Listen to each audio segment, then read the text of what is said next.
You're listening to a Rogue Agents episode rebroadcast that the Longbox Crusade crew made for the other podcast network where we do a little work on Her Majesty's Secret Podcast. We encourage you to check out On Her Majesty's Secret Podcast and its feed for new episodes and additional content.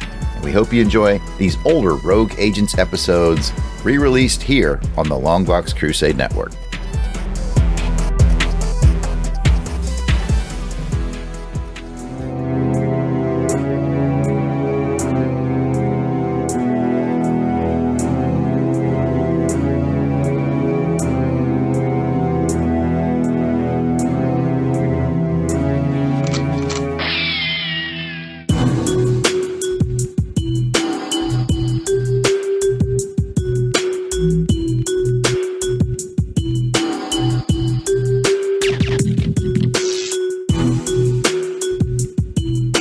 Welcome back to On Her Majesty's Secret Podcast, your Rogue Agents.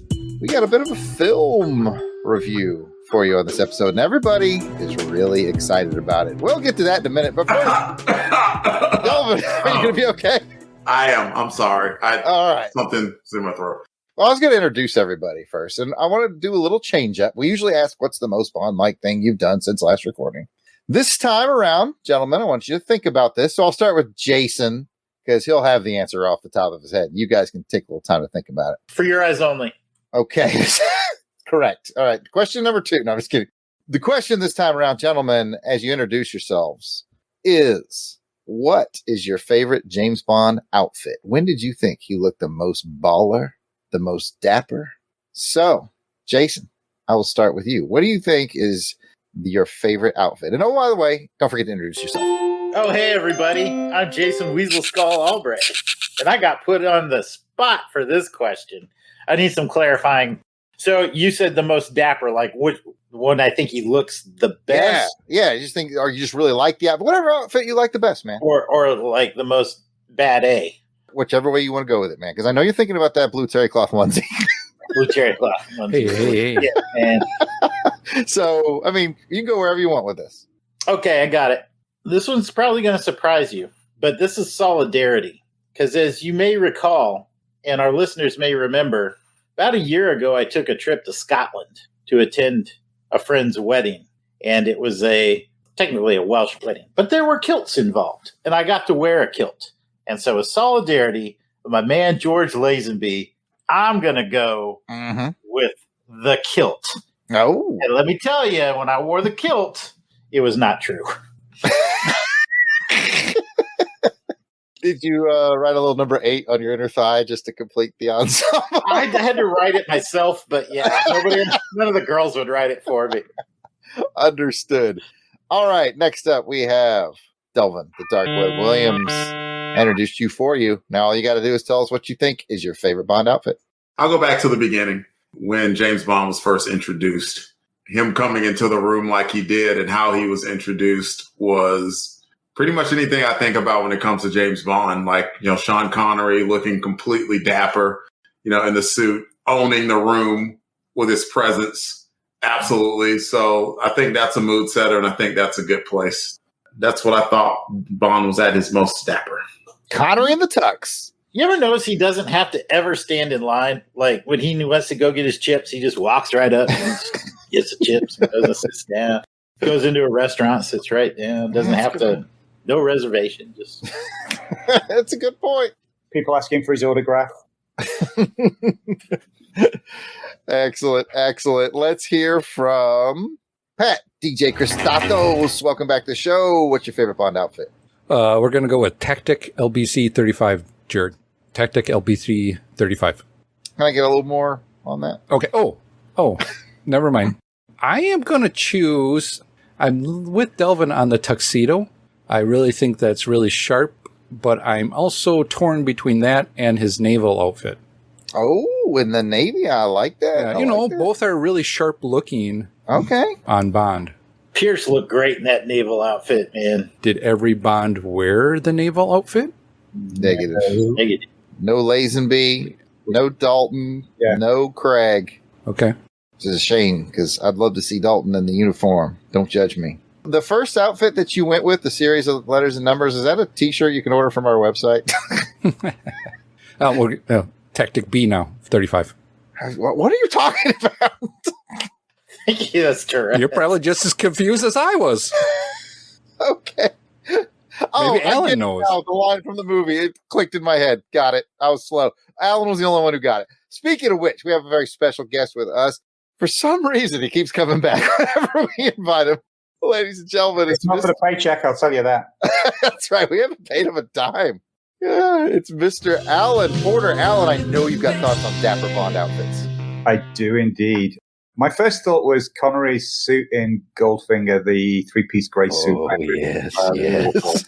But I will go back to tuxedos because actually, for me, the best part of Die Another Day is Pierce's tuxedo when he's in the Ice Palace. I actually liked that one so much, I had my tuxedo made to the exact same style. Oh, fancy. Yeah. Wow. Say what you will about Die Another Day, and there's a lot we could say about it, but Pierce looked good. He did look really good, yeah. You know, the whole line about I know a good tailor in Hong Kong, I actually did that when I was actually in Hong Kong on business, and somebody actually said to me, I know a good tailor in Hong Kong, and I was like, I want a tuxedo, mate. I got the picture of that scene on my phone, and I went in and make me that.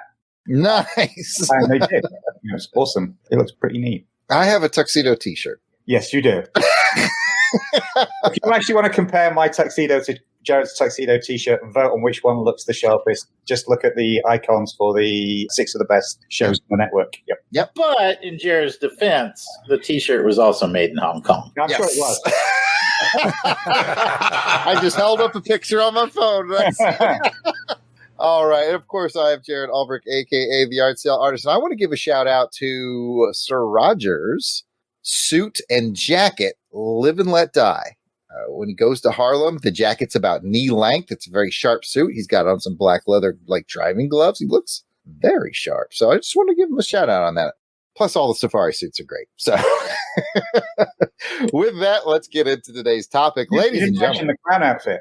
What's that? The clown outfit. Oh, the clown. Of course. Hey, let's not make fun of Daniel Craig now. Oh, Jason got to use the joke again. Oh, nice. All right, let me introduce today's actual topic. We are jumping in with both feet. We're going to be talking about Casino Royale. Yeah, right, fellas? Casino Royale. With cheese. 1967. Oh, the 67? I thought we were supposed to watch the Craig Casino Royale. Then you, sir, are the big winner. I am. No, we are going to get right in Casino Royale, 1967.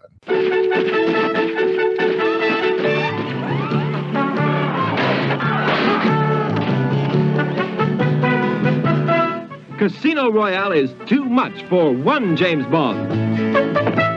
Join the Casino Royale fun movement. Mr. Bond, I'm Lieutenant Mathis of the Special Police. Peter Sellers is James Bond.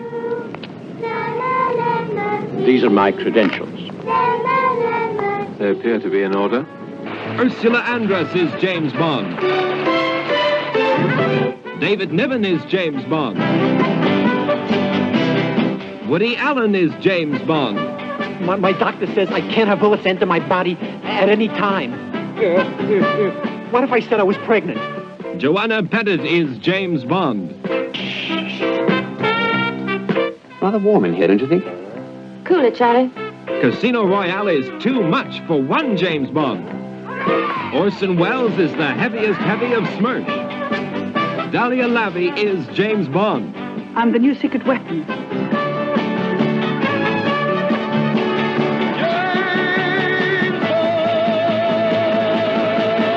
They've got us on the run with guns and knives. We're fighting for our lives. Casino Royale is too much for one James Bond. Next. Terence Cooper is James Bond. Barbara Boucher is James Bond. Casino Royale is indestructibly wild. Hello, sailor. Indescribably funny. Oh, you like that sort of thing, eh?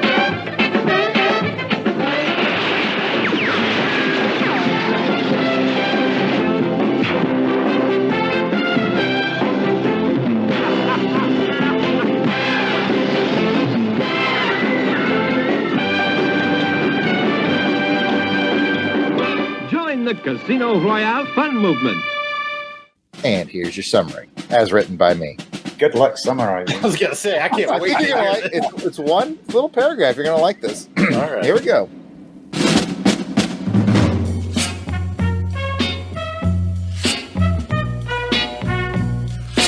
When M is killed, Sir James Bond, the original James Bond, comes back into the service to run the department. He enlists the help of his daughter, Mata Bond, his nephew, Jimmy Bond, and card-playing expert Evelyn Trimble, codenamed James Bond, for some reason. I guess to stop Lashif, or maybe his boss, Dr. Noah. I don't know and I don't care.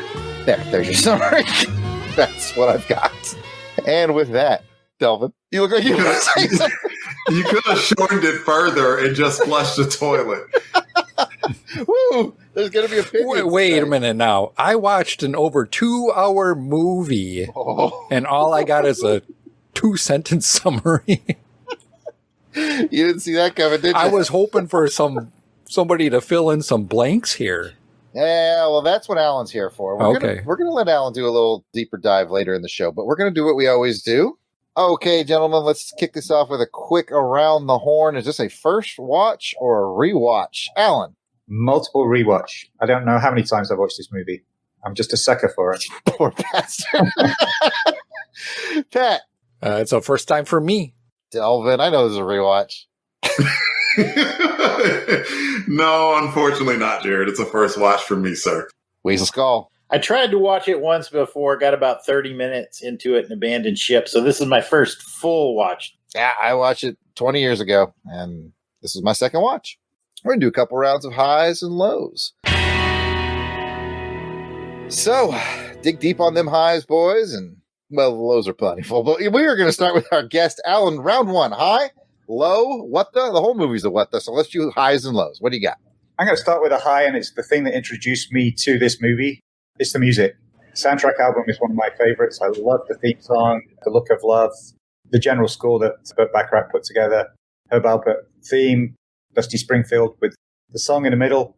Great score. And he actually had to score this after they cut the movie together. So he scored it based on the footage because things were changing so quickly that every time he tried to write a score, things changed and scenes were moved, new scenes added and stuff. So he gave up and waited till he actually had a first edit and then scored it on the first edit. So how he produced such a great score to that edit, I have no idea. But for me, it's actually one of my all-time favorite albums, particularly on vinyl. It sounds awesome on vinyl. So that's my highest. It's the Burt Bacharach score. It's one of my top 5 Bond scores. Oh, okay. I know you and I and Raymond Benson talked about it on an episode long ago in our Musical Bond series. We did. I agree. I think it is a wonderful score. I may be stealing a footnote from you for later, but I did read that it's the only James Bond score to have 2 songs chart at the same time. The main theme and The Look of Love both charted. So it's always going to have that honor. So, yep, that was definitely in my notes too as a high, the score. So Alan got to that one early. From there, let's go to Pet, a.k.a. DJ Cristados. High. Low, what? Yeah, let me tell you. Actually, Alan took my first high as well, too. When I started watching the credits and saw Burt Bacharach, I had to pause it, rewind it a little bit, and to make sure I saw that name correctly. I'm like, oh, yeah, pretty cool. I know that guy. So this should be a pretty good soundtrack. And it was. I tended to listen to it more, probably because I fell asleep a little bit, so I probably heard the music playing. What? We'll get into that a little bit later. But anyway, I really enjoyed the music on it. So my other high that I have is the cool sets. They really had some really interesting sets that they had and the locations that they were at. I thought that was really neat to see. And they did a great job on just building these really wacky, elaborate sets. I'll second that, Pat. It is a visually engaging film in many parts. Yes. I will give you that. We've gotten a lot of positivity. Let's keep the ball rolling. Delvin the Dark Web Williams. You can hear them air brakes locking up. I can say positive. If I'm going to say positive, it's that Mike Myers very clearly watched this movie at some point. Yeah, you lay this side by side with the Austin Powers, and you see a lot of where he got it from. There were several things that I saw from that, and I thought that I was out of comparisons when I saw Dr. No, and clearly not, because at some point, I mean, it's not very surprising given the character that Mike Myers is, but this was a movie that he had to watch more than once. You saw that rotating bed, you knew. Right. Taking the pictures, like while on the rotating bed. Mm-hmm. I don't quite know what was going on during that scene in the movie. Me neither. So, yeah, I will leave that as my high because, I mean, there should at least be one or two nice things that I say about even this one. Well done, Delvin. Stick around for round 2, everybody. All right. Jason, the Weasel Skull, Alberich, round 1. You going to keep it? We got highs and highs and highs, Jason.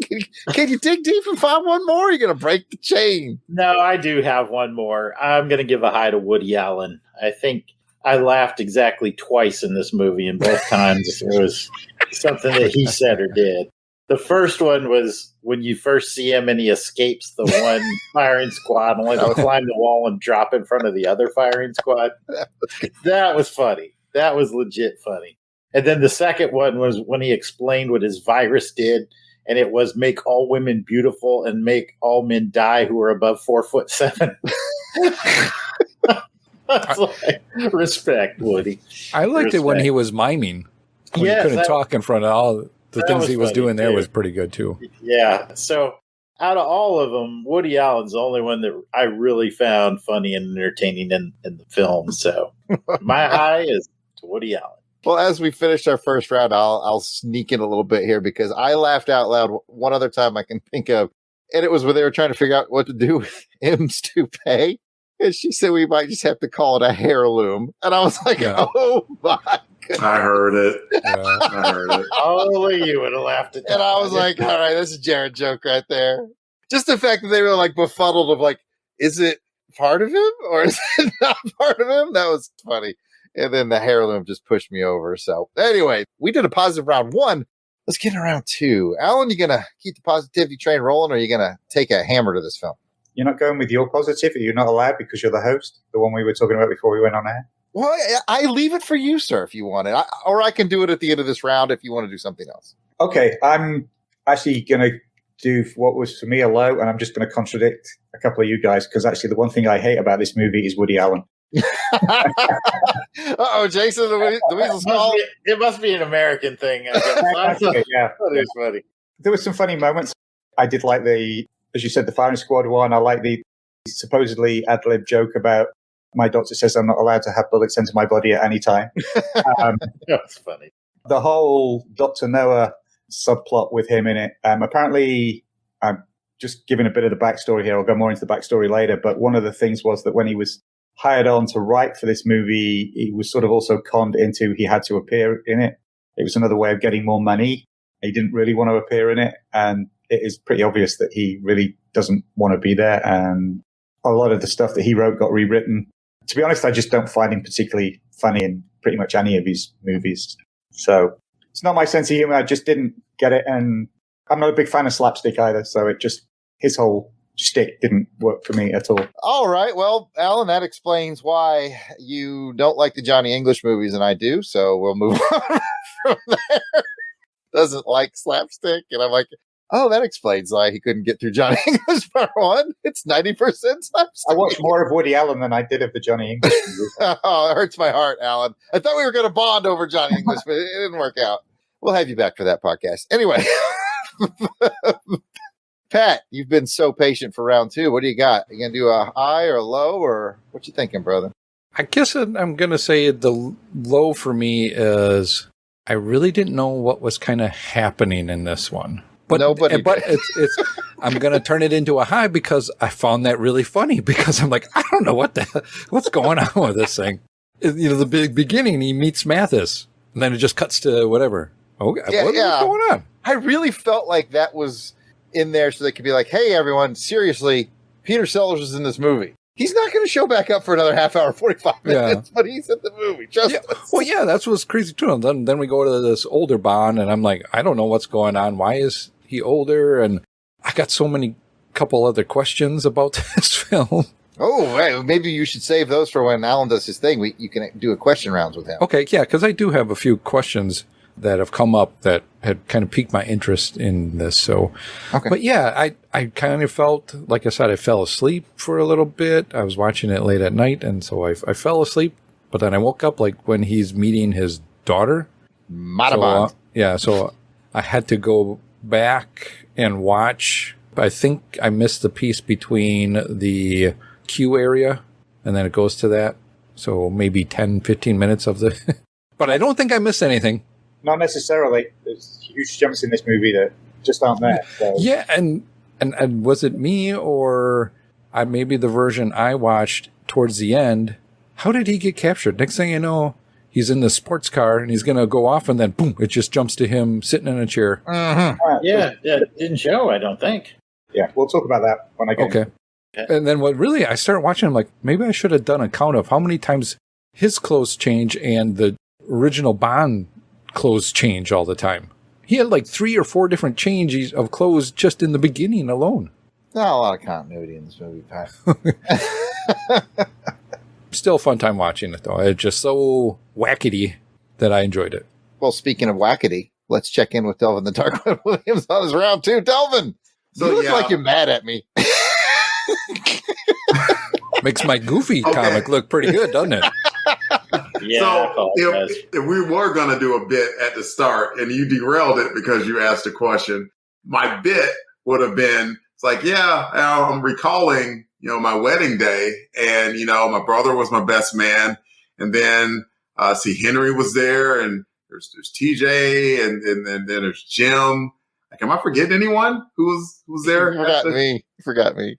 No. In my new history, I have completely written you out of my wedding. Like, you were not there because Friends would not do this to Friends. That would have been the bit that I was going to say. Okay. For the life of me, I didn't see the point of the movie. I was sort of sitting there and like, okay, what point is it making? And it's interesting because you guys have mentioned the part about Woody Allen not really wanting to be in it. And in a sense, it was kind of like a joyless cash grab, which should tell you where I'm leaning towards, like, the Star Wars holiday film, like where like the 3 major characters of Star Wars, they were there, but like it could not even joke to Jarrod. Like, how long do you think they were there on set total? Like, I'm guessing 2 hours, maybe. Yeah. Because it just felt like they phoned it in. And like, so it was interesting that Woody Allen kind of did the same thing, because it was just kind of like, again, for the life of me, I just didn't see any coherent point to the movie, almost to the end where like it ended like you would have thought John Landis directed it. I mean, there are cowboys that came in shooting whatever. There's like hooping and hollering and just like crazy music. And it's like, what is this? And a James Bond who didn't chase after girls and wanted to prove how his bona fides about not sleeping with women. Like, what? What is the entire point of this? Like, so that's a bad / what the, I didn't get the point of any of it. Is can't help you out. And also you're no longer in my wedding. Sorry, you're not there anymore. Fair enough. I deserve it. It's fine. Jason. Well, this is a serious what the. I'm curious, and maybe Alan can shed some light on this. There was the scene where Peter Sellers is meeting the Q, I guess, for lack of a better description. Yeah, it is cute. And there's a scene there where he has the pen, and the Q's like, hey, be careful. That shoots acid. And he makes the quip about good for poison pen letters, no doubt, or something to that effect. They're like, that's just stupid. We're not, yeah. Yeah. And so I'm wondering, because the same quote, this almost the same scene is used in Octopussy. Mm-hmm. Was this intentional, or was this just actually like coincidence? It was actually one of the other things that I had in my notes was the small number of small things in here that popped up in later Bond movies. The other one, you just mentioned Q. Q is actually drinking his tea out of a mug with Q on it, like Ben Stiller does in the Daniel Craig movies. And when I saw that, I was like, he doesn't exist to me. So but we won't talk about Millennial Q. There's lots of little things in it that actually just little these micro moments that actually ended up being used in some of the later Bond movies, which makes me wonder whether somebody in the Bond production movie actually has a secret enjoyment of this, or so many times, or something. Right.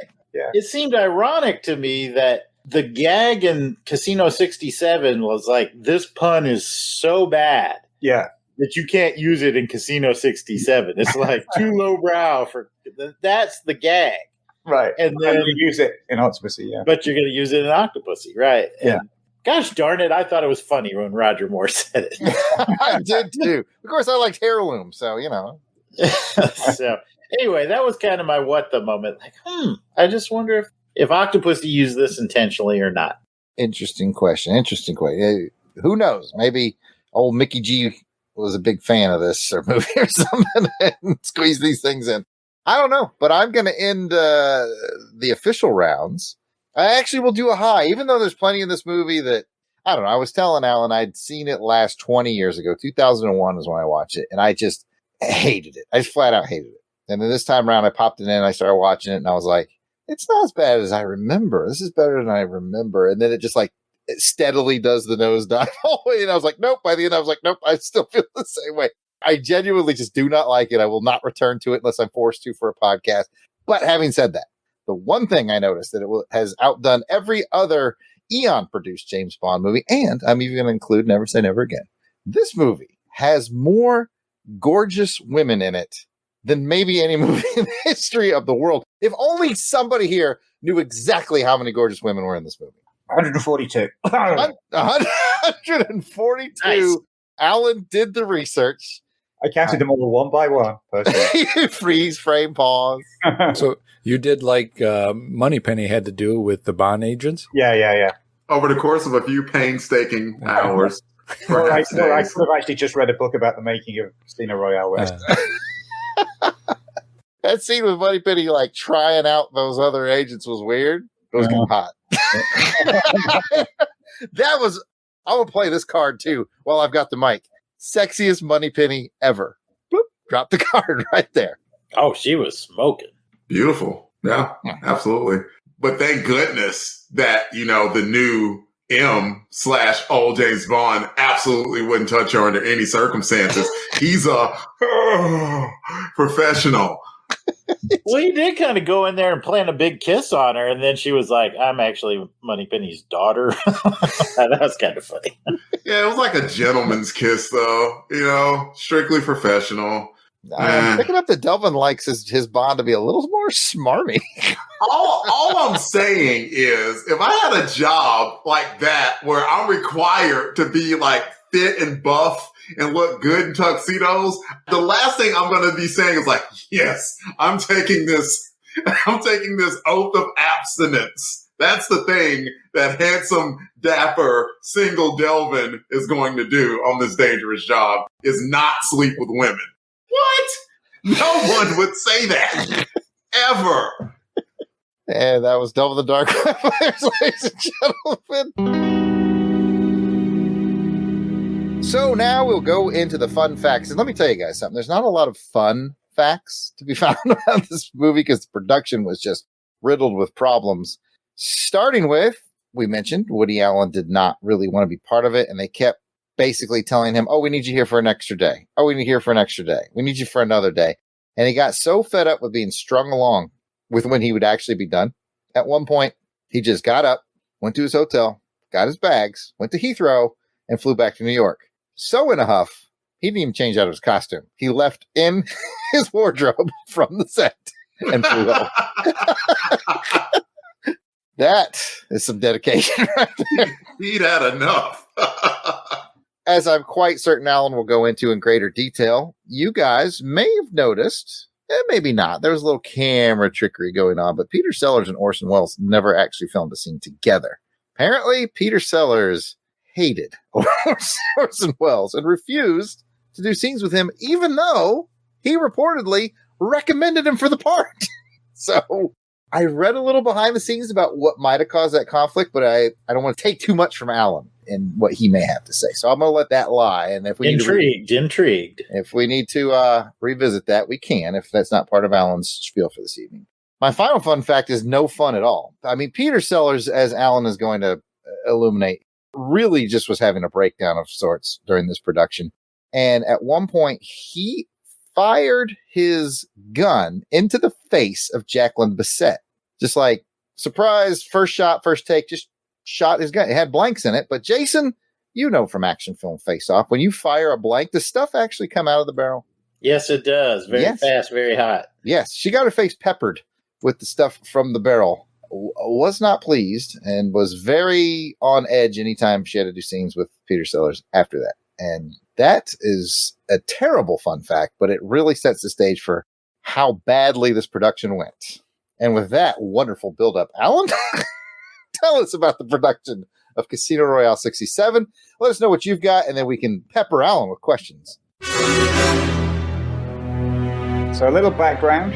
Let's go back to March 1955. Ian Fleming sold the film rights to Casino Royale to a producer called Gregory Ratoff for the grand sum of $6,000, which actually in 1956 is a pretty reasonable amount.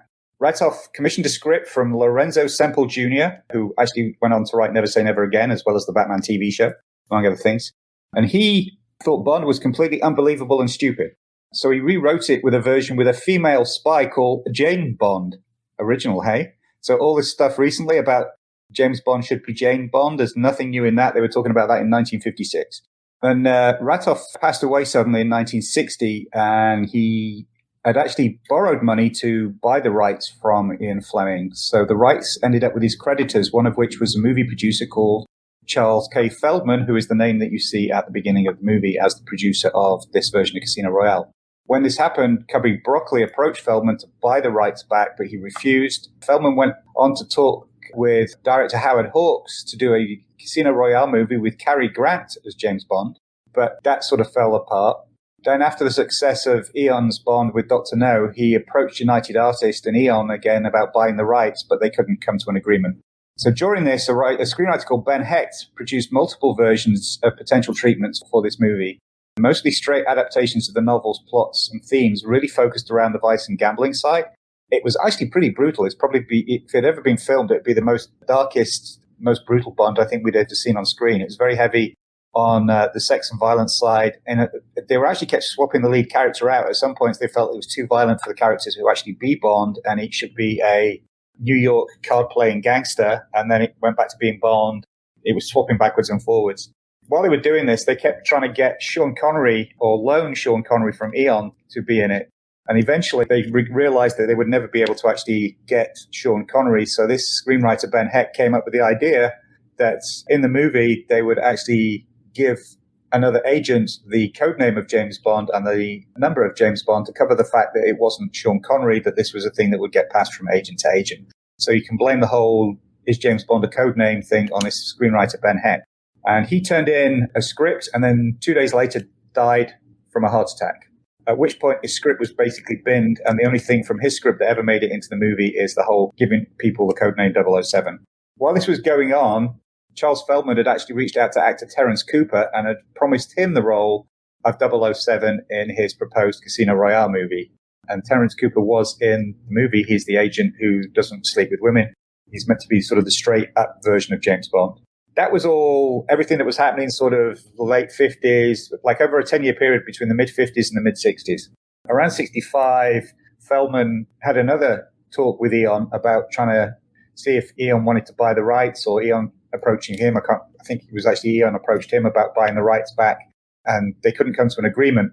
But Feldman had just had a huge hit with a 1960s screwball adult comedy called What's New Pussycat, which if you watch Casino Royale, when they lift up the grate in Berlin, the idea of hiding in the cellars, you can hear the theme tune from What's New Pussycat playing. Mm-hmm.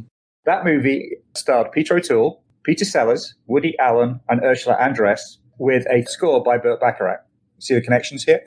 So Feldman thought he could do was take this idea of the success he'd had with What's New Pussycat of a screwball comedy and apply it to the Casino Royale property and make what he called a high comedy, big budget, psychedelic comedy that would, quote, be the final word on the spy craze. He wanted to close down the spy craze. It's like, if I can't have a Bond franchise, I'm going to close down the whole thing with this crazy movie.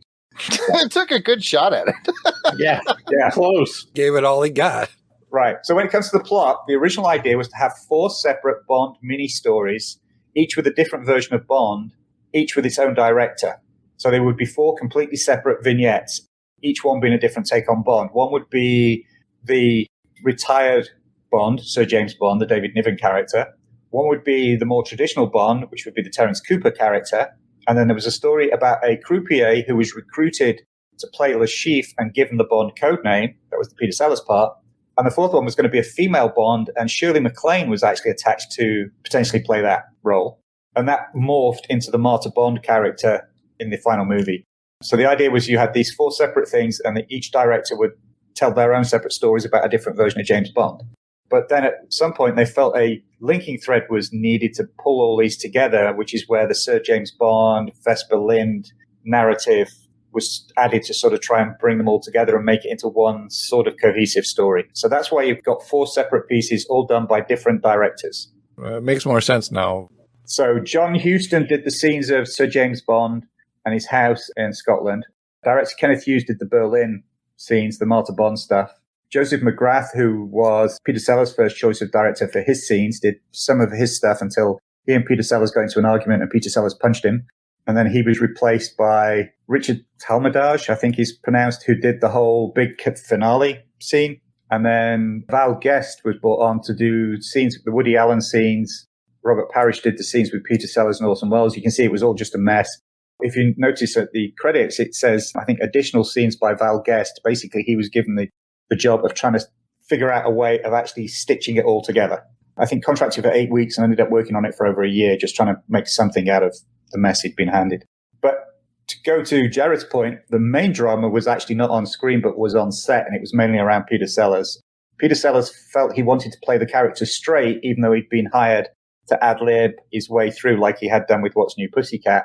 And he was given basically the power to do anything he wanted, and he took that to the extreme. He changed the character from the croupier to the Baccarat expert, Evelyn Tremble, changed the name, kept rewriting and improvising screens. It was Sellers who basically had whole scenes. So you were talking about the photo session on the revolving bed, and what was that about? That was Peter Sellers putting in a scene so he could indulge his passion with photography and do impersonations of famous people and dress up. It was all there just because that's what Peter Sellers wanted to do. He wanted to do his silly voices. And in fact, when they filmed it, they did it with the dialogue in the relevant languages. So he spoke German when he was impersonating Hitler. He spoke French when he was doing Lautrec and Napoleon. And then they had to reshoot it all with it in English. So that was purely Peter Sellers. The Scottish Pipe Band was completely Peter Sellers. That was originally meant to be him having a hallucination and being chased by a herd of elephants, and he didn't like that idea, so he got rid of that and put in the Scottish Pipe Band for some reason. And then Sellers also hired his own writer to do his dialogue because he wanted to outshine Orson Welles and Woody Allen. Other people were putting their hands in. They reckon as many as 12 writers, and it could have been even more, actually fiddled with the script. Each director would be given the script with the other segments left blank, so they had no idea of the overall story. The only person who actually ever saw an overall screenplay was the director, Feldman, which he kept in a safe in his hotel room. And he only ever came on set, I think, 3 times during the whole year that they were filming this movie. So nobody who was actually filming it had any idea about the actual complete script was. Scripts were rewritten overnight, which is why the exchange between Welles and Sellers makes very little sense, because they changed the dialogue between filming one of them. They changed the dialogue that night, and then they filmed the other person, and as they weren't in the same room, they're actually having 2 separate conversations, and it's edited together as if they're having a dialogue exchange. So, yeah, it was just completely weird. Sellers was often late. He kept the crews waiting around. Sometimes he'd turn up like late in the day. He'd go absent for days or weeks. He'd fly over to his wife's place in Sweden and not come back. He would report in sick. And as Jarrod said, he refused to appear in his scenes with Welles. He was intimidated by Orson Welles. It seems their first meeting, he was completely intimidated, and then he basically decided to pick on Orson Welles. He kept making jokes about Orson Welles' weight. Sellers had gone through a strict weight loss regime himself and had health problems, lost a lot of weight. He thought anybody should be able to do it, and he was always picking on Orson Welles for his weight. And he was on the edge of a breakdown. Welles apparently was a gentleman. He would hang around the set, talk to everybody, greet everybody when he came in the morning, would hang around, do his magic tricks, keep people entertained. And apparently at one point really put it off was they were hanging around on the set. They were there all day, and Peter Sellers was late, and he was actually in his car on a telephone talking to somebody on the set, asking them what impact it was, him making people wait. And Wells found out about this, so was obviously not happy. And then when Peter Sellers actually turned up, Wells arranged for the technicians to shine the spotlight on Peter Sellers and have everybody give him a sarcastic round of applause for turning up, which didn't go down too well with Peter Sellers. And the two basically didn't speak to each other from that point on. So, he would not turn up. I also had the note about him losing his temper, firing the PPK at Jacqueline Bisset, as was mentioned. And the thing is, Sellers was contracted for a certain period of time. And when that ran out, he tried to invoke an overrun clause in his contract that if the movie ran beyond his contracted date, he would get a week's pay for every day they overran. But the reason they were overrunning was because of his antics. But he kept pushing this, trying to get this extra money. So they fired him. And they hadn't actually finished filming all of the Evelyn Tremble scripted sequences, which is why, to the question that was asked earlier on, there's no sequence of how Tremble was actually captured by Lashif, because that was never filmed. That was one of the things that was never. So what they did, and this is why it gets, some of the ways it gets funky, is they hadn't filmed a lot of the end sequences, and they did talk about bringing in a body double for Sellers, and they decided they actually had enough stuff in the can that they could reuse it. So they took stuff that had been filmed and already cut, and cut it back into the movie, which is why the beginning of the car chase you get to see it is from that. And then in the sort of psychedelic dream sequence, you see a bit with Sellers and Ursula Andress messing around on a sofa and him playing the piano on her leg. That was an outtake. The beauty pageant bit was an outtake. And then right at the end of the movie, when they all go off to heaven, you'll see Peter Sellers is still in his Scottish uniform rather than with the angel's wings, because he wasn't there to film that final scene. So they used some unused footage of him still in the Scottish Piper's uniform and put that in the end. So, yeah, it was just a basic mess. So the first edited cut ran for 3 hours, and they sent that to Columbia Pictures, who promptly took control of the movie away from the producer and recut it down to 131 minutes and removed most of the explanatory linking footage that they actually had and focused just on the slapstick and what they thought was the comedy stuff. What you've got and what you see is just a mess of all the stuff that went on, all the script changes, the changing stories, the relationships between all the various actors, the fact that they filmed a lot of stuff out of order. You'll see haircuts change, you see costumes change. You talked about the sets. They actually built a whole bunch of sets they never used. They built like a spaceship set, other sets that Peter Sellers was like, oh yeah, had this great idea. There was one where they had a roulette wheel where he was the ball and the dividers were pretty girls in different colored costumes and stuff like that. That was filmed and never used. They built sets that they never used. Yeah. So it really was just a complete mess. And then the studio got hold of it and just hacked it to pieces. So, yeah. So I'll take a breath. While you take that breath, I want to let the audience know. I already let the fellas know, and they're mad at me again. If only we lived in Switzerland, was it? The Swiss cut of this movie is like 90 minutes. Mm-hmm. And, everybody was mad that we couldn't watch the Swiss cut instead. Has been recut, re-released, and stuff all over the place. Yeah, but never any better. Never any better. And there's a lot of the footage that was cut was thrown away. So a lot of the scenes that we know are missing, we only know are missing because of still photographs that were taken on set and things like that. Publicity photos that ended up in magazines, and then that scene never appeared in the movie. It's interesting though, and your explanation helps define it, because like Jarrod, I really felt like when I first started watching the movie, I felt like this isn't really my cup of tea. It's not really what I'd like to see with James Bond, but it made sense. I could see what they were trying to do. I think, as Delvin pointed out, it had an Austin Power-ish kind of vibe. And I thought, okay, I can ride this out. But then as you progress through it, it just starts taking lefts and rights. And it almost feels like you've walked into a different movie at certain points and times. And after hearing your explanation, now I understand why. I always think of it as sort of two intertwined movies. There's two distinct storylines. The way I do it is there's the Sir James Bond, Dr. Noah one, sort of envelopes around it. And then inside it, you've got the one which I actually really quite like, other than the fact that Sellers was a complete idiot, is the Evelyn Tremble, Vesper Lind, one of them picking somebody and him training to go up against Lashif until you get to the psychedelic stuff at the end. And then they just started throwing stuff together to finish the movie. So I tend to think of it as like one story wrapped in another. There was a funny line in there when old boy says, "Are we sure Trumble's not a double agent?" And she's like, "He's so incompetent he can barely be a single agent." Yeah. I can just add a little bit to the whole Sellers-Wells feud. I read that the Queen's sister, Princess Margaret. The Princess Margaret thing, yeah, I've forgotten about that. Yeah. She visited the set, and like Sellers, it was a big deal to Sellers. Went big on welcoming her to set and making a big deal of her presence there. And only person she was really interested in talking to all day, Orson Welles. Well, there's also the background to that. He got because basically he was friends with Snowden, who was Princess Margaret's husband. So he was making a big thing that I'm the one who's brought royalty to the set and blah, blah, blah. And she walked on set and saw Orson Welles. She's like, Orson, I haven't seen you in like 4 weeks. Where have you been? And completely ignored Peter Sellers. And So, yeah. It's a real shame because, as I was telling the guys too, the Pink Panther movies, for the vast majority of them, are brilliant. And he could be so funny. Just... And he's a really great straight actor too, particularly towards the end of his career. He did some really good straight parts as well. This was really at the point where his new marriage was breaking down. He was going through mental issues. And I think he'd been built up too much, that he'd been given too much power too quickly. So I don't know how much you know about Peter Sellers, but basically he came out of a show called The Goon Show on BBC Radio, on the radio, which was very much a precursor to Monty Python. It's very anarchic. There was started off with 4 and then 3 main actors on it, and he was one of them. And he would basically work up until the point he would collapse. And it would play havoc with the schedule in the show because they do like a weekly show, and he would work and work and work to the point he collapsed, and then they'd have to put the show on hold. He'd get better, and then he'd come back, and then he'd work and work and work until the point he collapsed.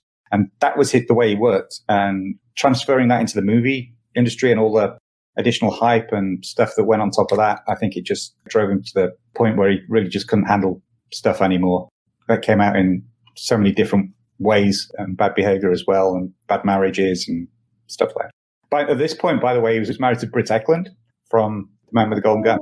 Wow. Yeah. So. Good night. Good night. Good night. Good night. Yeah.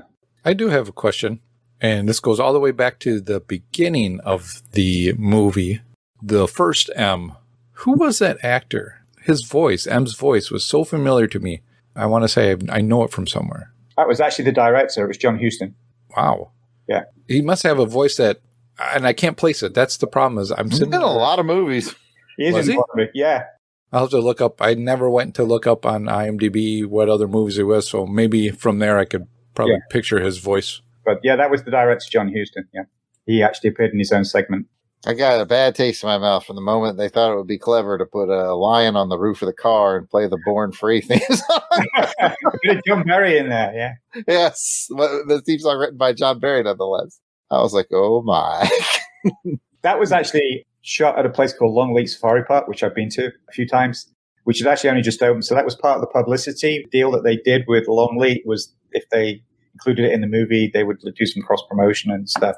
And you can actually, you drive your car through the lion enclosure, and the lions do come up to your car, and if you've got a larger car, they will come and sit on the roof and get up there. Delvin, thoughts on that? Wackadoo. Hell no. It's fun. You can't go in with an aerial on your car because they've also got monkey enclosures, and the monkeys come in and they snap the aerials off the cars. I'm looking up some of filmography of John Huston. He did a lot of voice work, like narration. He was a narrator on Black Cauldron. He was in Momo. He was a narrator on several episodes of Alfred Hitchcock Presents, it says. So you probably heard the voices. The voice is probably what gave it away to me. I'm like, man, I can hear this voice in my head. It is a very distinctive voice, you're right. Yeah.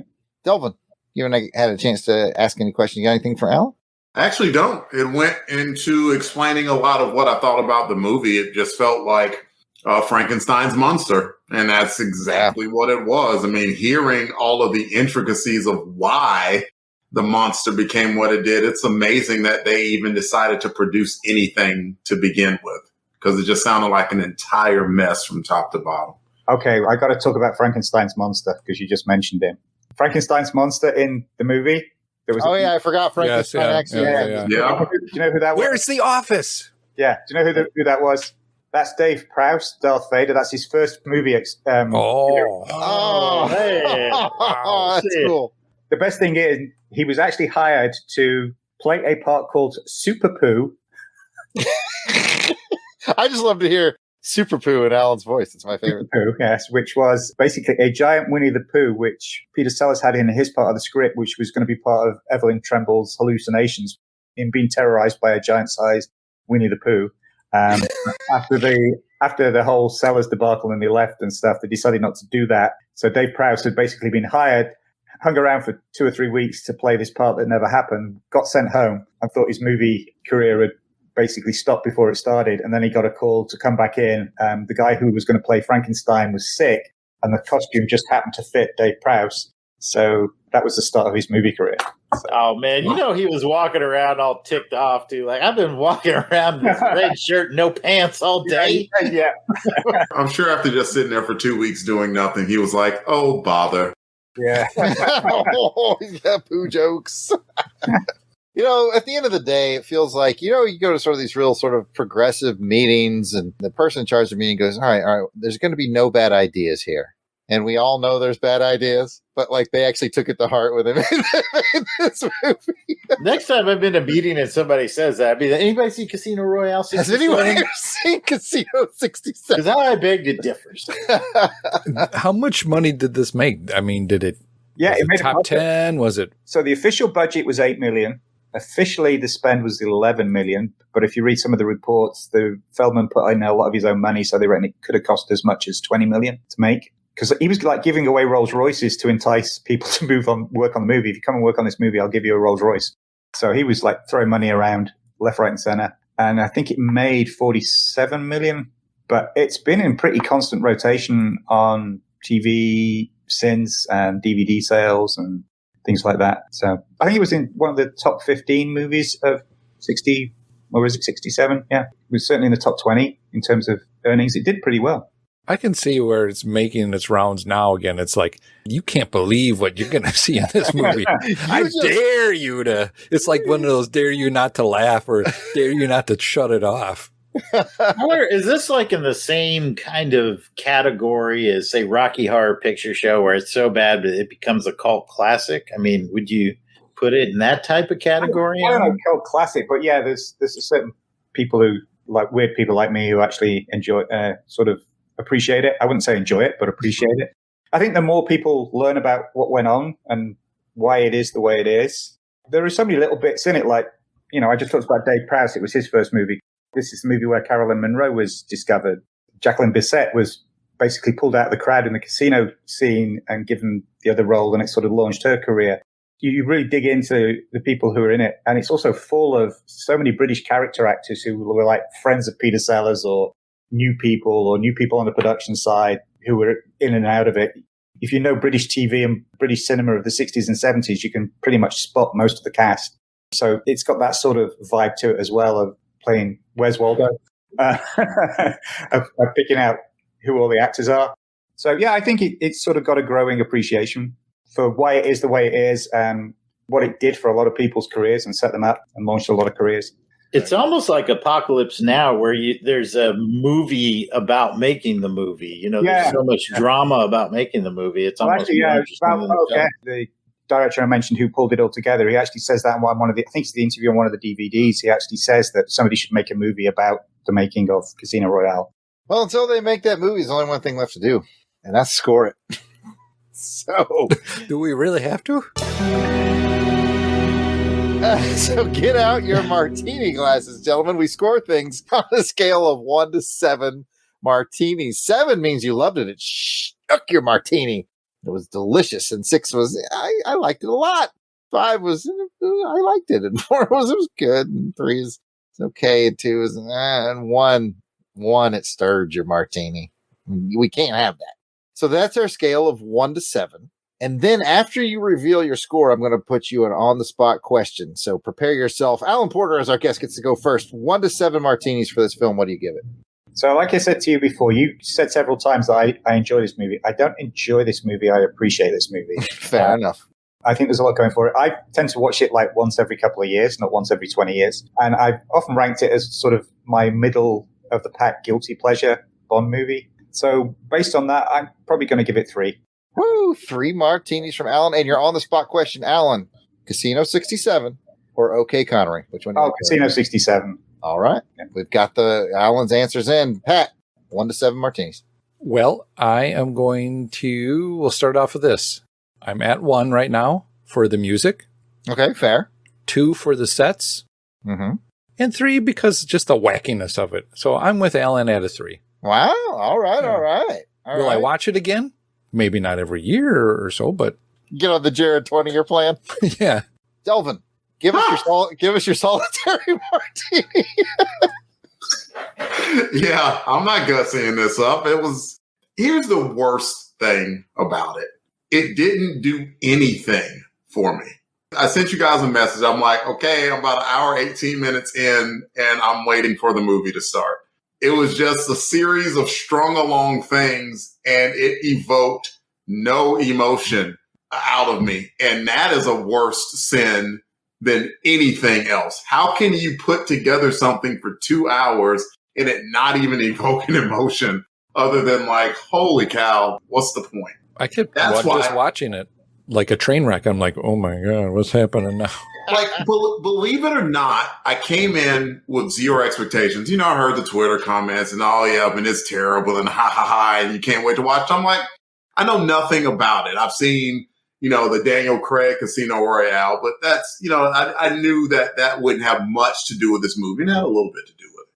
But I just looked at it and was just like, I didn't see the point. Yep, beautiful woman, yes. And then but it's so interesting hearing Alan's take on it about all the behind the scenes stuff. The behind the scenes stuff was far more interesting than the end product. The end product was just dreck.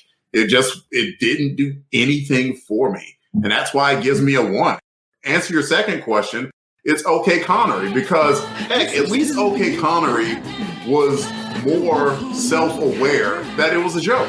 They brought in Neil Connery, for Pete's sake. That is something where you can at least look back and like, yeah. And even brought in the people from Bond, the original Bond movie, and paid them a little bit more just to kind of be along with the song and dance. That's at least winking at the audience like, yeah, we know. Don't take this seriously. This is just silly. But this, it actually tried to take itself seriously. Even that mission statement about, psychedelic spy movie with the humor. It's like, what? That sounded like the joke that, Jarrod, we would make about any band that's describing their mission statement. And it makes no sense to anyone else but the band. With this fusion group with a little bit of pop synth, with just a side of hip hop punk. What? Just a dash of ska.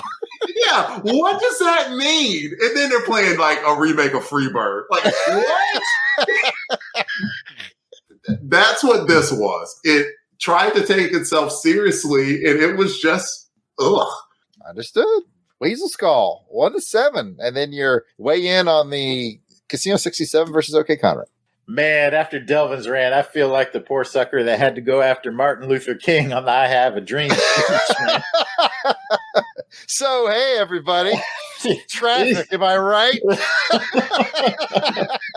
Oh, man. No, I'm with Delvin all the way. I mean, to me, the thing about this, after hearing Alan's history of it, I'm really interested to see what the original concept would have looked like. The more based on the novel, the darker version. That's what I want to see. Gosh, I wish they would have made that. Well, I guess they kind of did with Daniel Craig. Well, I was gonna say, did we not see that in Craig's? Yeah, I think we saw it more in the 50. What was it? The 50. 54 version. 54. Yeah. And I like that version too. I like 54 version. I liked 54 too. Yeah. I think that one was probably more closely resembling the tone of the novel, not scene for scene. But anyway, I'm digressing. It's just bad. I'm giving it a 1. Stir your martini with this 1. And, just to make a movie to try to be the end of James Bond? No. Quote Mary Jane. We ain't doing that. So 1, and I will never watch this movie again. And OK Connery wins hands down for me. Fair enough. I'm going to join the team 1s. mostly because of the soundtrack. And the really gorgeous women. Again, I really had higher hopes of the second time after 20 years. Thought maybe it'd be better, and it didn't. And I also am going to go with OK Connery, just because, like Delvin says, a wink and a nod. At least we knew we were doing something kind of just silly and fun, and it went from point A to point B. This movie went from point A to point P to point W to point C to I don't know. I don't know. I mean, I get that Alan appreciates it, and I love that about Alan. I really do. I hate that he can't get on board Johnny English. That'll be forever our divorce point. But the fact that he appreciates this and brought so much knowledge behind the scenes, I think, is really cool, and I like that. That made this whole thing worth it. It absolutely did. I really did love hearing that knowledge about it, because it gave the movie gravity that I would not have known about otherwise. Yeah, I agree, and I think that's where I get my higher bump up from it to the 3-2 is with Alan's. He answered like 3-4 things off of my list. That's why I didn't have any other questions. I want to just close out the discussion, by the way, with a quote from David Niven on his last day of filming, when he was asked what people are going to think about this movie.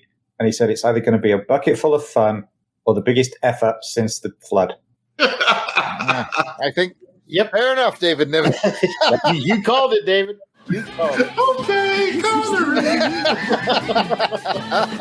I think it's a good place to end that. And with that, wrap up to our discussions. We definitely have to thank the patrons who make this show and our shows on our other networks possible. So we're going to hand it over to Van Allen Plexico to read our list of patrons. So just go to www.plexico.net, Plexico.net, or you can just go to patreon.com and search for White Rocket and join up. And it's for as little as $1 a month. You get to be part of the show, and we send out, I post things occasionally on the Patreon page of interest, and you get previews, you get special deals, special offers, and discounts on things that we do, and you sometimes get shows before the regular audience does.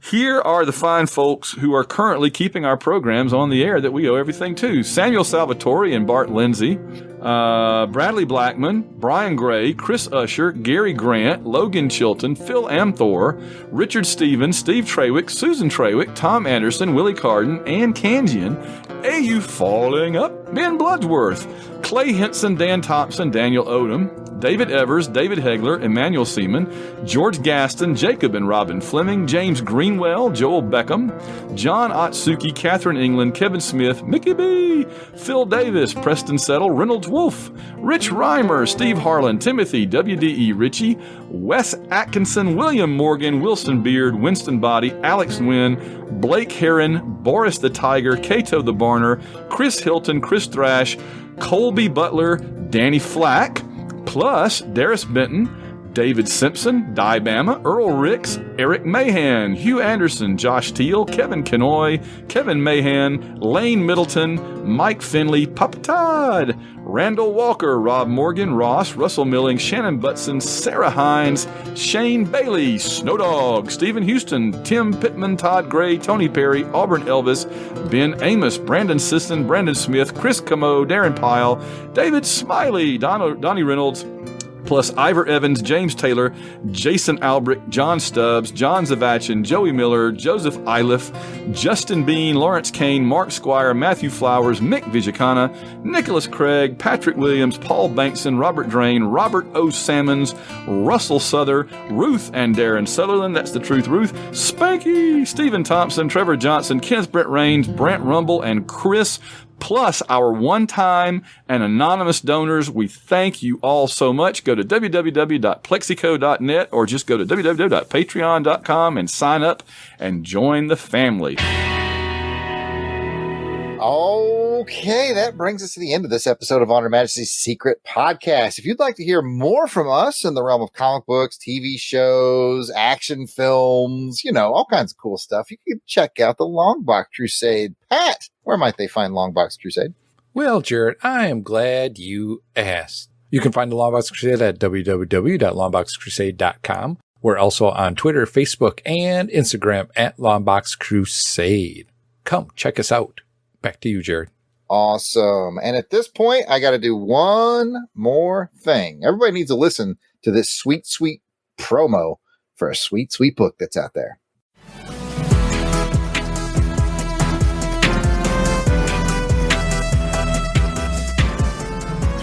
100,000 words, 5,000 individual entries, 453 pages, 271 stories covered, 80 original illustrations. It all adds up to one book. The James Bond Lexicon. The unofficial guide to the worlds of James Bond in movies, novels, TV, and comics by Alan J. Porter and Gillian J. Porter. Now available from White Rocket Books and via your favorite online bookstore. For more information, visit the companion website at jamesbondlexicon.online or follow us on Twitter at BondLexicon.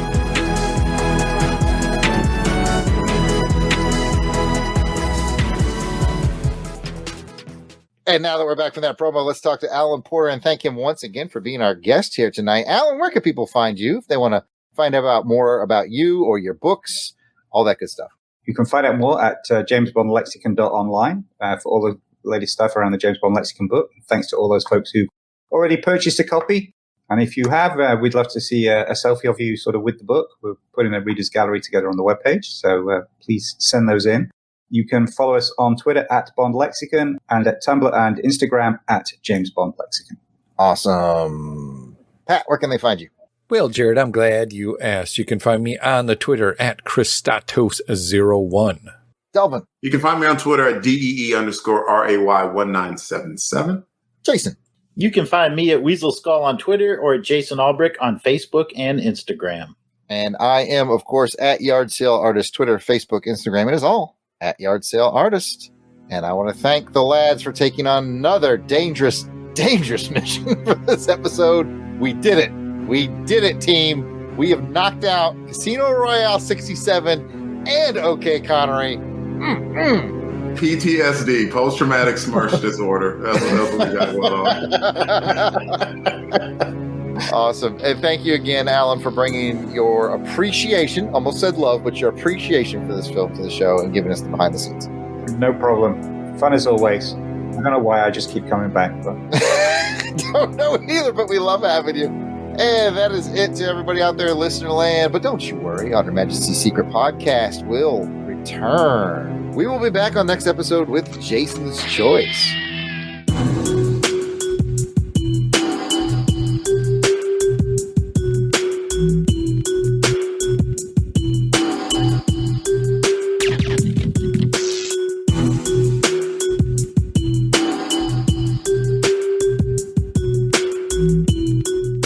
This episode features the James Bond GoldenEye 007 Trap Remix by The Whittler.